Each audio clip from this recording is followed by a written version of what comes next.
అందరికీ నమస్కారం. నేను మీ కిరాక్ కార్పేని.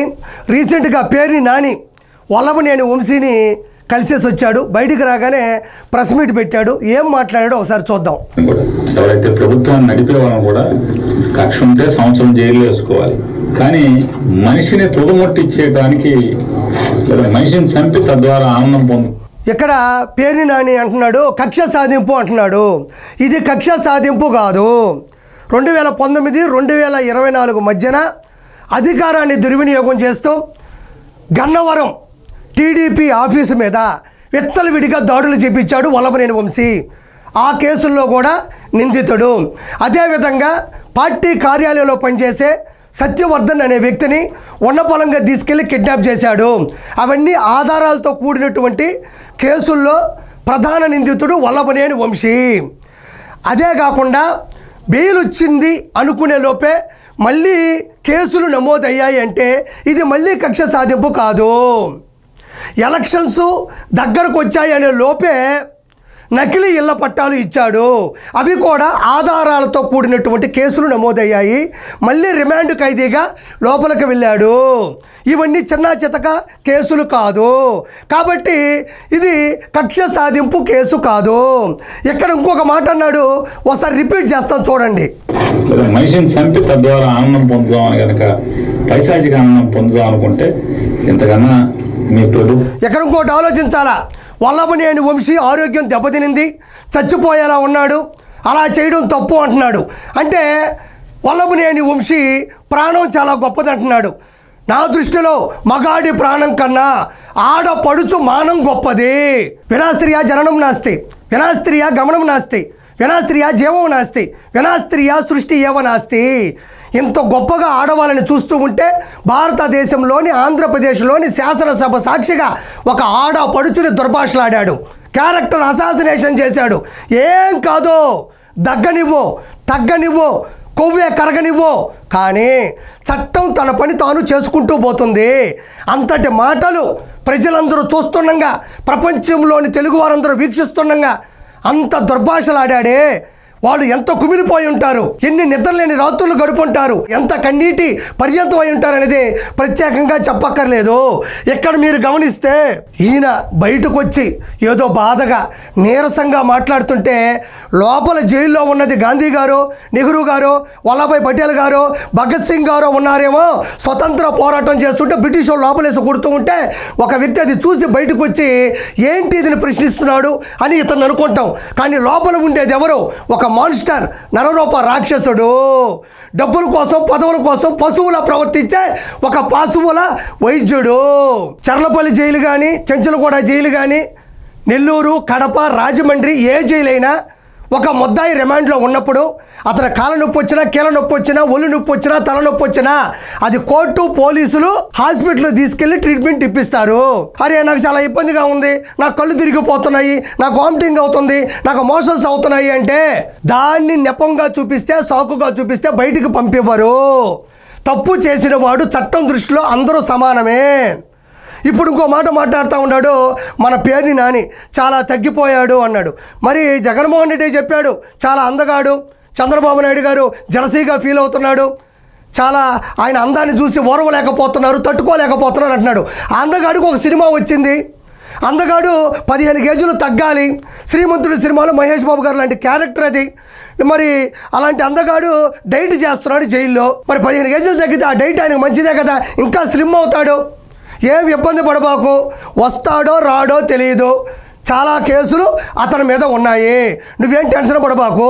ఇక్కడ ఆయన తగ్గకుండా ఉండడానికి, ఆయన అలా ఉండడానికి ఆయన అత్తారింట్లోనో ఇంట్లోనో లేడు. ఆయన వెళ్ళింది రిమాండ్గా ఖైదీకి వెళ్ళాడు. అక్కడ సర్వ సుఖాలు, ప్రపంచ సుఖాలు ఉండవు. అక్కడ బీర్లు ఉండవు, బ్రేజర్లు ఉండవు, వైన్స్లు ఉండవు, విస్కీలు ఉండవు, బ్రాండీలు ఉండవు, మసూరా అన్నం ఉండదు, మటన్ కూర ఉండదు, పరుపు మీద పడుకునేది అనుకూడదు, ఏసీ గాలి తగలదు. మరి ఎట్టుంటాడు? అందుకే తప్పులు చెయ్యకూడదు. ప్రభుత్వం నడిపేవాళ్ళు మీకే నష్టం, మీరే దిగజారుతున్నారు అనేది ప్రజల దృష్టిలో కూడా చూసుకోండి. అంటే కేసు మీద కేసు, కేసు మీద కేసు, కేసు మీద కేసు, తప్పుడు కేసులు కొత్తగా తయారు. ఇక్కడ ఒకటి ఆలోచించాలి పేరు నాని, కేసుల మీద కేసులు అంటున్నావు. తప్పుల మీద తప్పులు చేస్తే కేసుల మీద కేసులే పెడతారు కానీ కళ్ళ ముందు కేసులు బీరులు పెట్టరు. తాగి ఎంజాయ్ చేయండి అని చెప్పడానికి. తప్పుల మీద తప్పులు చేసేటప్పుడు ఆలోచించాలి. అందుకే కేసుల మీద కేసులు నమోదవుతున్నాయి. మాకు ఇంట్లో గబాలను అనుకోకుండా చుట్టాలు వస్తే అప్పుడప్పుడు అన్ని తెచ్చి ఉప్మా వండినట్టుగా తప్పుడు కేసులు, మనం ఉప్మా వండినంత సులువుగా తప్పుడు కేసులు. మనం అధికారంలో ఉన్నప్పుడు ఉప్మా పనులు చేయకుండా ఉంటే ఈరోజు ఉప్మా గురించి మాట్లాడే టాపిక్ పేర్ని నాని నీకు వచ్చి ఉండేది కాదు. ఈరోజు ఒకటి ఆలోచిస్తే వీరొక్కడే కాదు, దండుపాళ్యం బ్యాచ్ ఇంకా ఉంది. ఇంకా కొడాలి నాని ఉన్నాడు, నువ్వున్నావు, అంబటి రాంబాబు ఉన్నాడు, వైవి సుబ్బారెడ్డి ఉన్నాడు, మిథున్ రెడ్డి ఉన్నాడు. లెక్కర్ స్కామ్లో మీ అన్న అతి త్వరలో లోపలికి వెళ్ళబోతా ఉన్నాడు. అన్నీ కూడా తప్పుల మీద తప్పులు చేయడం వల్ల కేసుల మీద కేసుల్లో లోపలికి వెళ్ళి తద్వారా కేసులు ప్రూవ్ అయితే ఓచలు లెక్క పెట్టాల్సి వస్తుంది. ఆ రోజు వల్లభనేని వంశీ తప్పు చేయకుండా ఉంటే ఈరోజు ఓచలు లెక్క పెట్టాల్సిన అవసరం ఉండేది కాదు. నాకు ఊపిరి అందట్లేదు అని చెప్పుకోవాల్సిన అవసరం కూడా ఉండేది కాదు. పేర్ని నాని అడ్డదిడ్డంగా కక్ష సాధింపులు చేస్తున్నాడు చంద్రబాబు నాయుడు గారని ఆరోపిస్తూ ఉన్నాడు. 4 నెలల క్రితం ఇదే పేర్ని నాని ఏం మాట్లాడాడో ఒకసారి చూద్దాం. నా భార్య జయసుధ మీద కేసు కట్టించడం దగ్గర నుంచి ఆవిడని అరెస్ట్ చేయడానికి ఎంత ప్రయత్నం చేశాడో అంత ప్రయత్నం చేశాడు. కానీ ఏ మాటకు ఆ మాట దీంట్లో చెప్పుకుని తీరాలి. చంద్రబాబు నాయుడు గారు మాత్రం అతను ఎన్నిసార్లు కలిసినా, నాని భార్యను అరెస్ట్ చేద్దామని చెప్పి ఎన్నిసార్లు కలిసినా ఆయన మాత్రం పొరపాటును కూడా మైండ్ ఏమైనా చెడిందంటే ఇంట్లో ఆడవాళ్ళకి అరెస్టులు చేయడం ఏంటి? ఇక్కడ గమనించాలి. ఈ వీడియోలో పేర్ని నాని గారి సతీమణి జయసుధ గారు, ఆవిడ రేషన్ అక్రమ రవాణాలో నిందితురాలుగా ఉన్నారు. ఖచ్చితంగా ఆవిడ్ని అరెస్టు చేయాలి, అరెస్టు చేయాల్సి వచ్చింది. కానీ చంద్రబాబు నాయుడు గారు ఏమన్నారంటే ఇంట్లో ఉండే ఆడవాళ్ళ మీద అరెస్టులు చెయ్యొద్దు, దయచేసి వదిలేయండి అని చంద్రబాబు నాయుడు గారు చెప్పారని ఇక్కడ పేర్ని నాని ఈ వీడియోలో బాధాతప్త హృదయంతో చెప్తున్నాడు. ఇది నేను చెప్పింది కాదు. నిజంగా కక్ష సాధింపులు చంద్రబాబు నాయుడు గారు చెయ్యాలి అంటే మీ ఆవిడ ఖచ్చితంగా జైలుకు వెళ్ళుండేది. మరి ఎందుకు పంపించలేదు?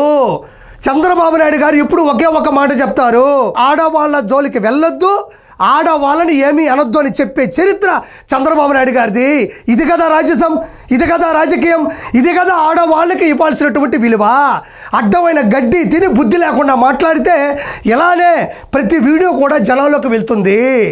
దయచేసి ఇకనైనా మారు.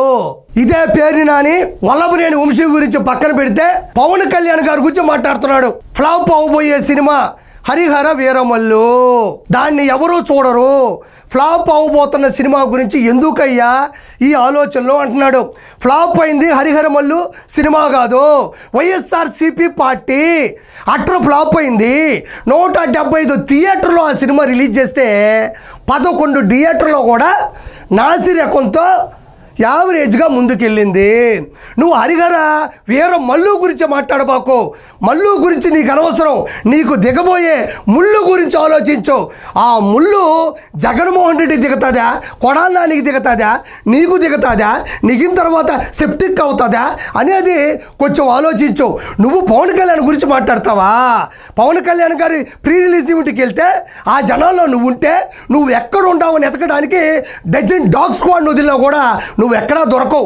ఏ తొక్కిసలాట్లో, ఏ తూపులాట్లో ఆడబడిపోయి ఎక్కడ పడిపోయి ఉంటావు కూడా ఎవరికి అర్థం కాని పరిస్థితి. నీకు దమ్ముంటే పవన్ కళ్యాణ్ గారి కాల్ షీట్లు తీసుకోగలవా?